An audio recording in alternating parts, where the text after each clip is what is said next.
السلام علیکم دوستو، امید کرتا ہوں سب حضرات خیریت سے ہوں گے۔ آپ کو آج ہم خبر بتانے والے ہیں، جیسا کہ آپ کو معلوم ہے کہ ہمارے پاکستان کے اندر دن بدن چھوٹے بچوں سے زیادتی والے فعل جو ہیں بڑھ رہے ہیں، تو ان کے لیے کوئی ایکشن نہیں لیا جاتا تھا۔ تو آج ہم بات کرنے والے ہیں کہ وزیر اعظم نے زیادتی کے مجرمان کو نامزد کرنے کے قانون کی منظوری دے دی ہے۔ مقدس فاروق اعوان وفاقی کابینہ نے زیادتی کے مجرموں کو سزائیں دینے کے حوالے سے قانون سازی کی منظوری دے دی ہے۔ وزیر اعظم نے زیادتی کے مجرمان کو نامزد کرنے کی قانون کی منظوری دے دی۔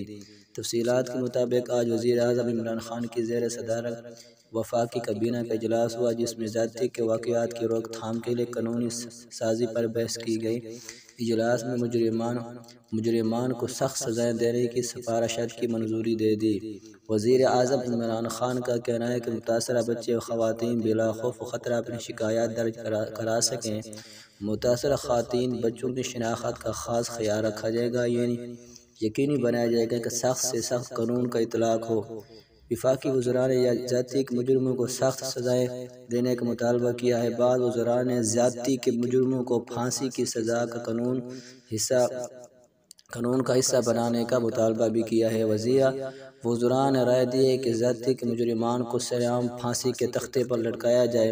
وفاقی وزیر فیصل واڈا اعظم سواتی عدول الحق نے بھی پھانسی کی حمایت کی۔ وزیر اعظم نے رائے دی کہ ابتدائی طور پر کیسٹریشن کے قانون کی طرف جانا ہوگا۔ قانونی ٹیم کی جانب سے ریپ آلٹرنیٹیو کے مسودے پر کام مکمل کر لیا گیا ہے۔ وزیر اعظم نے کہا ہے کہ ہم نے اپنے معاشرے کو محفوظ ماحول بنا دینا ہے۔